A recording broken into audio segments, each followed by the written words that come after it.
sebelumnya Bu, kami menghormati secara dulu. Di sini saya dan teman-teman akan memperkenalkan diri terlebih dahulu. Saya Anissa Sajida, Departemen dari Manajemen Regulatory. Saya Nisa dari Regulatory. Saya Badina dari Manajemen Regulatory juga. Saya Natas Sembari dari Manajemen Regulatory. Kami di sini dari Universitas Muhammadiyah Riau yang mana akan menyelesaikan tugas dokumen faktor pengusaha sukses dengan mata kuliah Al-Islam dengan dosen pengampu Bapak Dr. Muhammad Syahrullah SEMM. Nah, kami di sini bersama owner Pastel Mini Bude Pantau. Boleh perkenalkan dirinya dulu, Bu?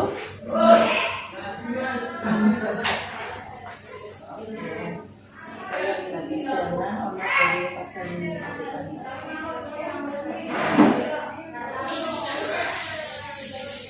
Kami untuk mempersingkat waktu langsung mempertanyakan aja ya, Bu ya. Iya. Untuk awal pertanyaannya, bagaimana Ibu awal pendiri untuk usaha pastel ini? Sendiri, kalau saya mengatakan sendiri dari kita sendiri ya dari pastel ini dari pantai ini. Saya udah lagi berdua. Jadi awalnya yang merintis itu dari orang tua saya yang merintis. Cuman kalau namanya orang tua pengerjaannya itu mungkin lebih pemikiran itu mungkin kurang berkembang. Jadi mungkin di saya baru usaha ini mulai nampak lah perkembangannya. Kalau zamannya dulu sama orang tua kan mungkin sifatnya nggak tahu dunia ini ya, dunia maya gitu, jalan online itu nggak ngerti gitu. Jadi jangkauannya hanya sekedar dari mana memasarkan ya hanya di kampung itu aja, atau umpamanya orang kampung ini ada yang kerja di kantor mana, hanya sebatas itu gitu. Jadi kalau tiba di saya ini dunia maya ini kita ubah jadi gimana supaya menghasilkan, jadi diarahkan ke positifnya. Jadi Bu, kami ada 3 materi tentang materi Al-Islam. Yang pertama itu muamalah, yang kedua Islam dalam permasalahan hidup dan kerja, terus harta jabatan menurut Islam. Pertanyaan tentang muamalah itu bagaimana cara Ibu membayar upah karyawan? Kita membayarnya, satu saya mengambil posisi dari keringanan saya sendiri, selain juga mengambil dari kita muslim, kita juga ambil ada fondasi yang seperti itu gitu kan, sesuai hadis yang upah sebelum niatnya itu kan. Nah itu dari situ kita ambil, jadi saya nggak lebih memilih untuk membayar harian, karena yang kita ambil di sini kan ibu-ibu rumah tangga yang memang mereka butuh untuk belanja. Pertanyaan selanjutnya, sistem penjualan seperti apa yang diterapkan? Itu tadi balik lagi kan kita mengikuti modernisasi yang sekarang ya. Kalau kemarin mungkin waktu sebelum saya yang mengelola hanya dimana orang datang itulah penjualan gitu. Kalau sudah kita pakai dunia maya, otomatis ada penjualan yang online kan gitu ya. Jadi kita mau harus bermain dengan pihak juga gitu. Di sini kerjasamanya umpamanya ada kalau ke Bogor gitu kan, mereka yang ini kan yang menentukan banknya nggak bisa kita tentukan sendiri. Jadi walaupun menurut syariahnya mungkin agak bank yang bukan syariah itu tidak dibenarkan, tapi kita nggak bisa mengikuti maunya kita kalau kita main online ini gitu. Kalau di Gojek umpamanya mereka hanya bilang bang bisa gitu kan, kita harus mengikuti ke situ, kita juga harus menyerap Indonesia, jadi transaksi nggak melulu cash gitu. Mereka bayarnya nanti pakai GoPay, nah GoPay-nya langsung tertransfer ke BCA. Pertanyaan selanjutnya tentang Islam dalam persoalan hidup dan kerja, yaitu apakah dalam usaha ibu menjalankan sholat 5 waktu dan untuk karyawannya ditetapkan sholat 5 waktu? Ya, itu kriteria termasuk dalam usaha, itu kita masukkan dalam persyaratan untuk kerja. Dan kita juga sediakan tempat sholat, walaupun dia nggak berupa ruangan khusus gitu kan, tapi kita sediakan, memang ada fasilitasnya untuk sholat kita.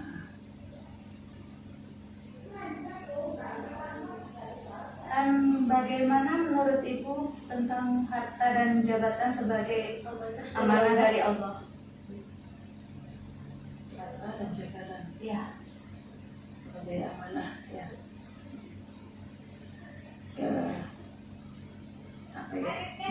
Harta dan jabatan sebagai amanah. Kalau saya itu bukan amanah, kalau di saya harta dan jabatan itu merupakan ujian kalau di saya. Karena kalau amanah bukan berarti harta dan jabatan aja yang namanya amanah. Anak-anak itu lebih amanah daripada harta dan jabatan. Kalau harta dan jabatan itu kategori ujian. Jadi tergantung kita merealisasikannya seperti apa. Kita punya jabatan, punya harta umpamanya kan. Kalau kita berasumsi itu harus kekal, itu kita manusia gitu kan. Tapi balik lagi, kalau memang Allah itu sudah berkehendak harus ada garis-garisnya. Hari ini si A naik, hari ini si B turun, hari ini roda itu berputar gitu. Jadi intinya kalau di saya harta dan jabatan itu posisinya sama aja itu. Nggak ada ininya. Maksudnya itu nggak ngaruh di kehidupan. Posisi tetap sama, namanya manusia, harta dan jabatan itu nggak ininya.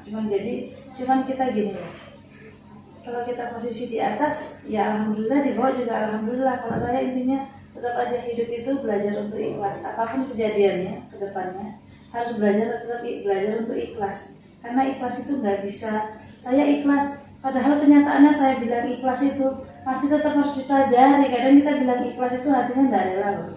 Cuman tetap bilang saya ikhlas, itu kan kuncinya untuk belajar ke diri sendiri ya. Apapun kejadiannya, apapun garis hidup, belajar untuk ikhlas. Itu aja kuncinya di saya. Karena semua nggak dibuat mati, gitu aja. Tabungan yang paling banyak itu ke akhirat.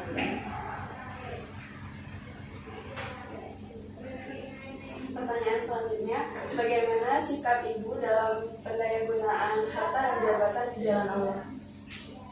Pendayagunaan Harta dan jabatan kan apa? Lebih ke harta sih. harta dan jabatan balik lagi. Cuman dari tadi, pokoknya kayak tadi ya, harta dan jabatan bilang itu amanah gitu kan. Mungkin kita sebagai manusia hanya bisa mempertahankan gini. Bentuk tegas itu, kadang orang menafsirkan bentuk tegas itu kejam, ya. Untuk sebagian orang kita tegas sama seseorang itu kok kejam kali, gitu ada sebagian. Tapi kalau saya balik lagi, kalau kita punya usaha memang kita harus tegas. Ada hal-hal tertentu yang kita harus ada disiplinnya, harus ada tegasnya, gitu kan. Kalau usahanya nggak mau mati, kalau usahanya mau tetap jalan, kan gitu. Ada hal-hal prinsip, umpamanya walaupun keluarga, walaupun anak, kalau namanya kerja, ini kerja gitu kan. Ini usaha, jadi harus dipilah-pilah. Kalau posisi dia dalam masa kerja, walaupun anak, ya harus punya ketegasan, harus punya ada kejujuran gitu. Kamunya ada yang salah nih catatannya, harus wajib dikoreksi. Itu tujuannya kalau mau tetap bertahan kan gitu. Jadi Allah itu ngasih kita usaha, dan Allah itu mau menjatuhkan kita, kan balik lagi ke kitanya kan. Kalau kitanya nggak disiplin, dari cara kita nggak disiplin, kan bisa tumbang kan gitu. Jadi supaya kita tuh sebagai manusia, balik lagi itu kan memang takdir. Cuman balik lagi kita sebagai manusia harus punya kedisiplinan supaya tetap usahanya tetap jalan gimana caranya gitu. Balik lagi kita harus punya ilmu kan gitu. apa-ngapain itu ada ilmunya, ada dasarnya gitu. Apa tadi? Penyalahgunaan harta di jalan Allah. Penyalahgunaan harta di jalan Allah. Kemarin kalau saya apa ya, lagi sebisanya mengikuti tuntunan yang ada, karena kalau kita ikutin harta terus akhirnya kita jadi pikir ya akhir gitu.